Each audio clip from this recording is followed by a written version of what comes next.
With so much at stake, with control of Congress, President Trump's agenda is on the line, too. He's campaigning nonstop, with some calling the midterms a referendum on his presidency, and says he's been urged to talk up the economy. He's got the greatest economy. Why is he talking about the border? Well, you can only say so many times that we just created 250,000 jobs last month, right? I should talk about problems that we want to straighten out. Because when we're fixing a problem or fixed a problem, there's no reason to go on about it for 45 minutes. Well, with the economy so strong, is President Trump shifting his focus? Fox News senior political analyst Brit Hume joins us with his take. Brit, it's great to have you in New York on set with us this morning. It's nice to see you in person, Yes, Sandra. nice to see you as well. Looking forward to coverage tomorrow night.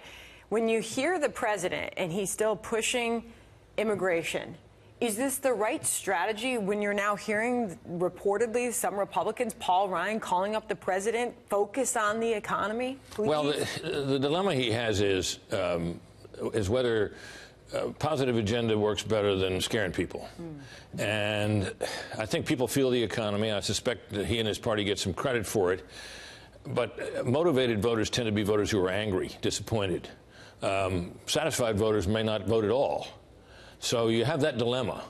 And, of course, you know, the president's skill set's a little bit better adapted to trying to worry people about issues like immigration, which has been a good issue for him, and one which was really not front and center in this campaign until the caravan came along, and he swooped down on that like a man with a helicopter and has been, you know, on it ever since. So, you know, I think it's a good question, and we'll find out the answer tomorrow as to whether he should have talked more about the economy. But as you just heard in those two sound bites we just played here, he does talk quite a bit about the economy. He sure does, and he has been focusing on that, and he's got these 3 stops today.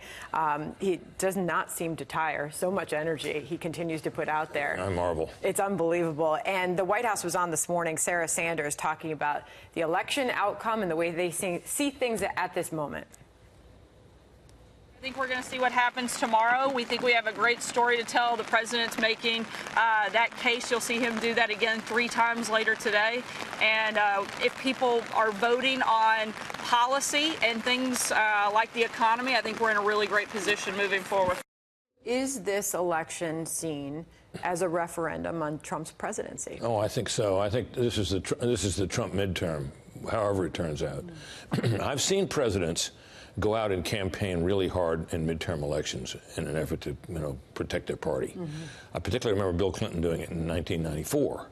And I remember the Republicans had what they called a contract with America, which they all ran on as a set of votes they promised to take if they got control of the House.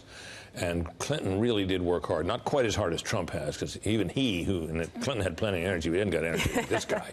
And it was a total failure. They lost the House. It was the first time in 40 years. So there's not a long record of it succeeding. So I'm tempted to say, well, I'm not sure how much difference this campaigning will make. On the other hand, I'm haunted, as I suspect nearly all of us are, by what happened in 2016 when the president went out and, you know, he campaigned all over the place, drew these huge crowds. And I was saying, based on my years of coverage, that, you know, I've seen presidents and candidates get huge crowds before. Crowds are a very poor way to determine the outcome of election. Well, boy, was I wrong. Yeah. And so I think we all have to keep in mind the possibility that when Trump's out there on the trail doing all this and drawing these crowds, it may mean something. That's the problem, right? I mean, even just looking at the stock market today, as we start off this week in which we have so much at stake. Stock market's up 156. Wall Street Journal this morning saying, how do you price anything after what happened in 2016? How can you plan or depend on anything here? What, Brit, finally, heading into tomorrow, what are you watching?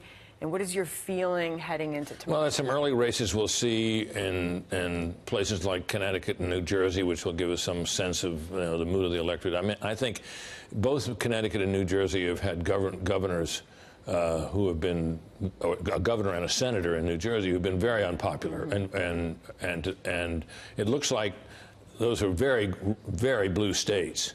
And if you see significant Republican showings in the governor's race in Connecticut and the Senate race in New Jersey, we'll know a lot. And, you know, I watch for that. But what I worry about is, at my age, is we'll have one of these long nights where we don't know how it's going to come out, and it's 1:30 in the morning, and we're all sitting there on the set waiting for results to come in from hither and yon, and I'm hoping we won't go through that. Well, it is always a pleasure to watch your coverage. It'll all be right here on the Fox News channel starting tomorrow night. Brit Hume, You'll be there 6 p.m. Brett and Martha, thank you very much. It's great to see you. Thank you, Sandra. Same here. All right.